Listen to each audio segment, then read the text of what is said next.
many of you listeners have been alive is that I only work with dull edge technology.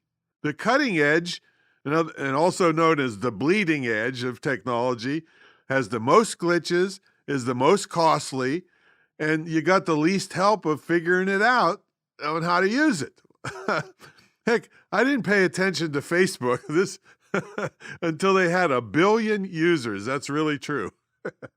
See, I remember MySpace, which was supposed to be the end-all, be-all with nothing ever as important as being on MySpace. And I remember Skidoo and a bunch of other things that you could waste a lot of time on, and then they pretty much disappear. Well, for multiple reasons, I'm violating both those rules today because I'm going to talk about Clubhouse.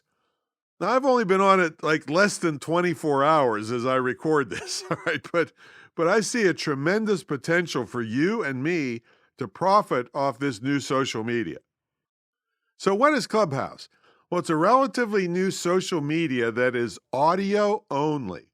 This in itself has tremendous appeal for several reasons. Just like podcasts, audio is the only medium where you can learn or be entertained while doing something else. That's in part why podcasts have been growing so wildly over the years. Clubhouse has several other reasons that make it attractive to me and obviously many others because it's growing rapidly, but in a controlled basis because presently it's by invite only. I'm not sure if that's just to appear exclusive, but it certainly slows down the new users so the Clubhouse owners don't have the site crash. In other words, they can control the growth and avoid big crashes that hurts their reputation. Now, here's where Clubhouse kicks into gear. It's interactive. Everyone can participate easily.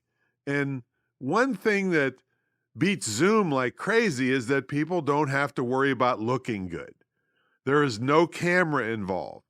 You can listen and talk without being seen. And it doesn't look weird because nobody can be seen. You know, if you're on a Zoom call and you're the only one without a camera, people think about that twice, but not on this thing. And I can't overemphasize what this means to many people that don't feel like they look good on camera. They don't have lighting and they don't want to do their hair and makeup and all these other things, eh? I mean, you probably know yourself if you have to get on a Zoom call, you got to worry about the lighting and having a good hair day and maybe makeup, and you usually have to be in a certain environment like sitting at your desk. Yeah, you can use your cell phone, but that normally looks pretty bad with a bad signal. Anyway, all that is eliminated with Clubhouse. You just log in, find something you're interested in, and jump into the conversation. Now, let me tell you how fast this can be. I went into a room where they wanted to hear real stories about entrepreneurism or tips from successful entrepreneurs. Now, keep in mind, folks, I was only registered at Clubhouse for about 6 hours at this point and hadn't done anything at all on it. Part of that 6 hours was watching some YouTube videos about how to navigate the site, and I was doing the YouTube watching while I was working on other stuff. So I maybe had about a half an hour of YouTubes in the 6 hours since I registered. Now, when I finished my other work, I went scouting around on Clubhouse and I ran into that Entrepreneur Stories room. Now, always when you are on a new medium, you should lurk. In other words, keep your mouth shut and listen to see what's the nature of the discussion. So I did that for a little while, but all the while I was muted and I'm eyeing the little raise my hand button on my screen. All right. Now, I certainly have real life entrepreneur stories that could go on for days, and I certainly have tips for other entrepreneurs. So it was a perfect place for me.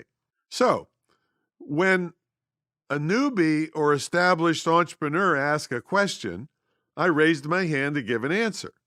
And I did this several times, and all of a sudden I saw a symbol pop on my pictures that said that I was a moderator of the room. And I was thinking one of the other moderators made a mistake and mistook me for somebody else or whatever. And When it was my turn to speak, I brought up the fact that I was new and didn't